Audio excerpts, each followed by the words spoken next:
Frères et sœurs, je ne sais pas si vous le ressentez de la même façon, mais il y a une chose qui m'étonne actuellement dans l'Église, c'est qu'on a l'impression, souvent, ou on donne l'impression, qu'il faut évangéliser, qu'il faut parler, qu'il faut expliquer, et qu'il faut faire de l'évangélisation, par exemple, de rue, mais pas que de rue, et en même temps, j'allais dire, comme si l'évangélisation, c'était la prise de parole.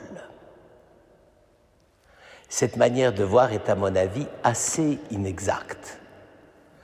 Et c'est vrai que la prise de parole est utile, et je crois que quand on regarde la vie du Christ, n'est-ce pas, on s'aperçoit qu'il ne s'est jamais gêné pour prendre la parole. Il avait quand même, si je puis dire, la qualification nécessaire, puisqu'il était la parole faite chair. Donc j'allais dire, lui, il pouvait effectivement prendre la parole et généralement, non pas parler pour ne rien dire, mais dire des choses que personne n'avait jamais entendues. Par conséquent, nous lui sommes extrêmement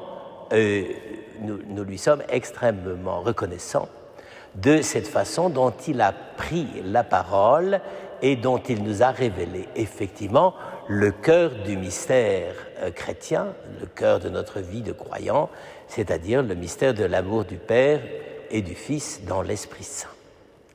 Mais vouloir limiter uniquement sur le registre de la parole, ça, c'est déjà singulièrement restreindre les choses.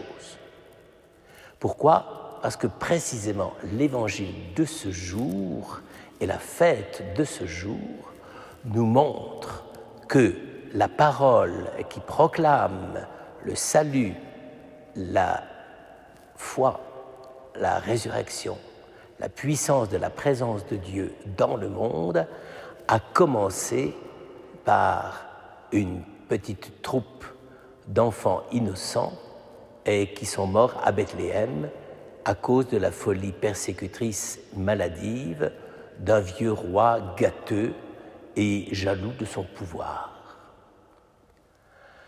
C'est sûr, et tous les commentateurs de cet évangile des enfants innocents, n'est-ce pas, des saints innocents, le martyre des saints innocents, la plupart soulignent qu'effectivement, ils n'ont pas proclamé le Christ par la parole, mais, comme on le dit dans certains textes, par leur seule mort. Eh bien, frères et sœurs, je trouve que ça devrait nous faire beaucoup réfléchir. Et que nous devrions comprendre que vouloir uniquement viser la proclamation du salut, l'explicitation de la mort et de la résurrection du Christ par le seul registre de la parole, même si c'est plein de bonne volonté, même si la plupart du temps, je pense que ça peut quand même avoir du fruit et il faut s'en réjouir, mais ça n'empêche que, heureusement, pour l'Église, elle a d'autres moyens de proclamer et d'évangéliser et d'annoncer le salut. Et c'est précisément ce qui se passe aujourd'hui. Quand on parle des saints innocents, qu'est-ce qu'on veut dire ? On veut dire que, après les mages et les bergers, qui sont les annonciateurs de la présence du salut de Dieu dans le monde ? Ce sont précisément les enfants de Bethléem qui meurent sous les coups du tyran Hérode.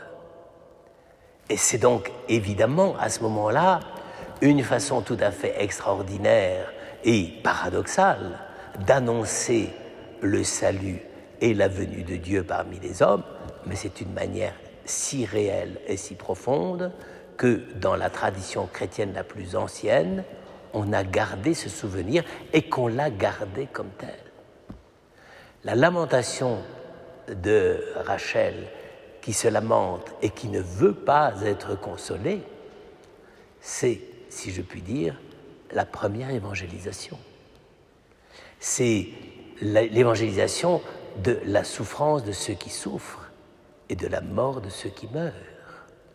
Et comme je l'évoquais tout à l'heure au début de la messe, qui oserait dire que durant ce XXe siècle, on a manqué de pouvoir d'annoncer la parole et le salut de Dieu?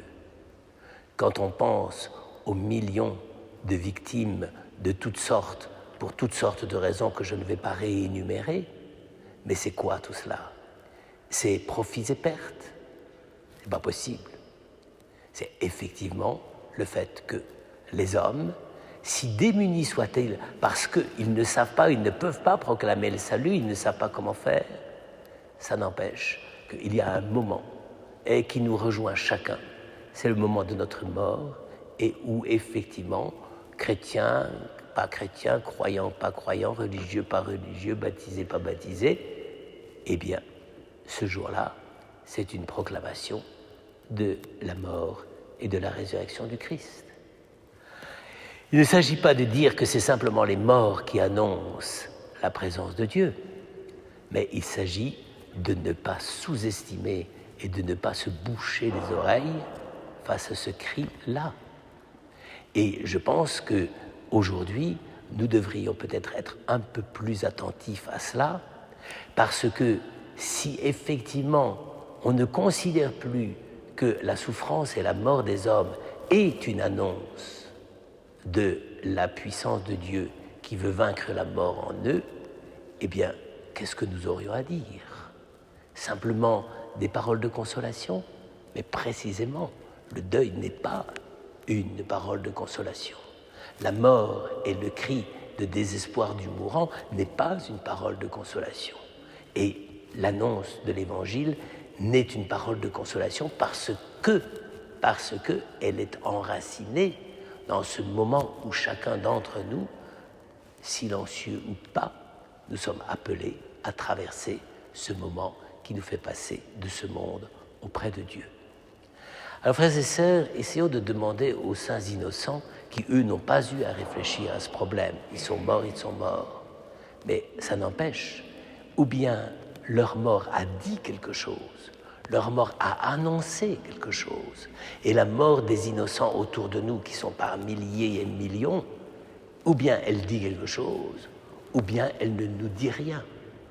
Et il ne s'agit pas de faire de la récupération, il s'agit simplement de nous remettre en présence de cet immense accablement de malheur et de souffrance, et de savoir si oui ou non ça restera uniquement l'affirmation de l'absurdité de la vie ou de la possibilité du salut de Dieu.